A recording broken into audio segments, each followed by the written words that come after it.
Prohibition. Should we get rid of alcohol or should we keep it? I don't know. So in the 1920s, the United States passed the 18th Amendment, which was the prohibition of alcohol.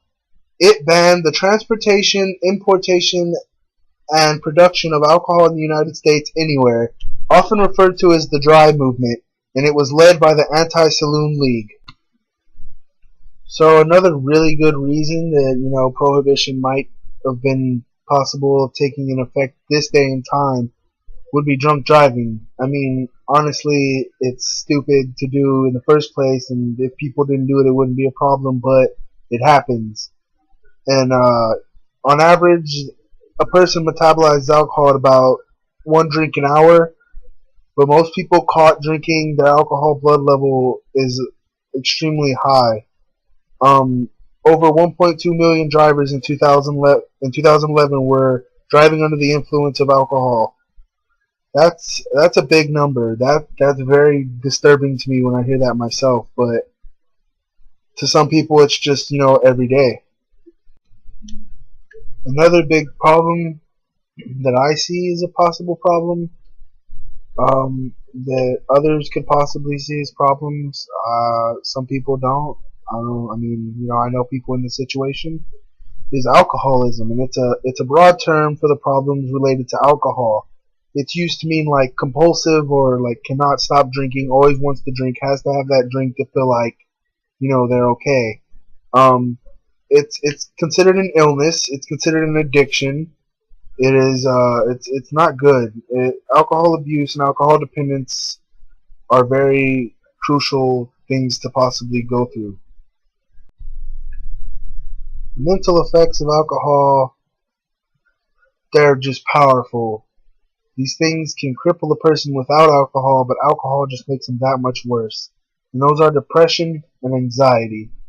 Some people drink alcohol because they're depressed, but not knowing that it's a depressant and it will just make them more depressed in the long run.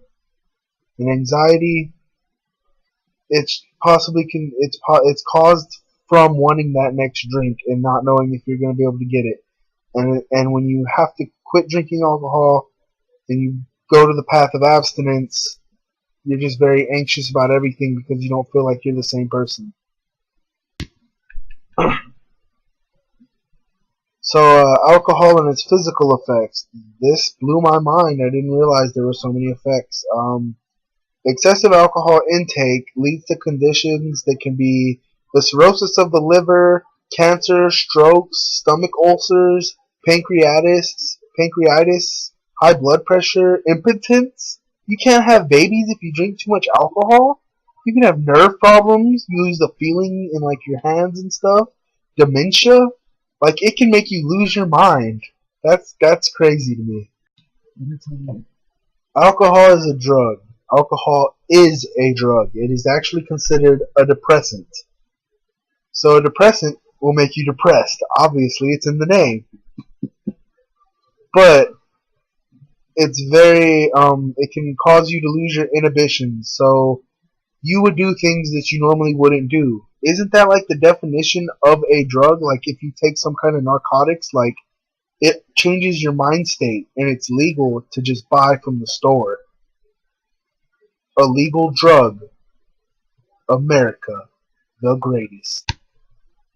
Alcohol poisoning. Pretty much the point that you drink enough alcohol that your body can't handle it no more and it starts to shut down. People's levels of alcohol consumption change per person. One person could take 15 shots and be fine. Another person could take 15 shots and be dead the next morning. I'm just saying. So, alcohol is pretty cheap these days, actually. It's created in mass production, so now you can buy, I'm pretty sure you can buy probably enough to kill you for about $20. So, if you got a 20 bucks and you ever feel like you don't want to live anymore, go drink a whole bottle. I'm just saying, it's cheap and it's not that hard to get your hands on. I'm saying, I'm underage and I can get it. Just so after the passing of the 21st Amendment, there was an age restriction put on the purchasing of alcohol. which was 21 years old. Well, I think that that has no power generally just because I've seen a 13-year-old have a bottle before and show up with it at somebody's house. Um, Generally, the age limit has no control over where it goes once it's purchased. It does control who can actually purchase it, but honestly, I think it's either get rid of it or keep it, and I don't think you can get rid of it because everyone likes it apparently. So the government has put in place many things to try to make people avoid alcohol, defer them from buying it. And those are called sin taxes, where you're charged much more than the original actual price of the alcohol that the government makes you pay. It's also one way they make a lot of their money because people are going to buy alcohol. That tax does not really make that many people go away from it, except for maybe the less wealthy people. Over 72% of teens admit to having consumed alcohol, and more than just a few couple sips actually getting drunk.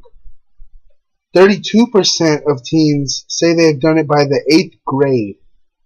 I don't know how that's seen by you or anybody else, but I don't know. It seems a little questionable. Alcohol in the United States economy. Alcohol is a major contributing factor to the United States economy. For over 400 billion in US income is from alcohol. In fact, it generates around 90 billion in wages for over 3.9 million workers in the US. That's ridiculous. I don't see alcohol leaving anytime soon unless we want to go into a major economic slump. Alcohol and violence. It was actually one of the number one main reasons why it was banned in the 20s because husbands would go home and hit their wives and children and not even remember doing it. Well, nowadays, alcohol is in 4 out of 10 violence-related crimes has alcohol involved. That's ridiculous. And it's also one of the number one causes for people committing suicide. Just because they get either really depressed afterwards, after they stop drinking, or they drink so much that it ends up killing them, thus they killed themselves because of getting too much alcohol from alcohol poisoning. Should we ban alcohol?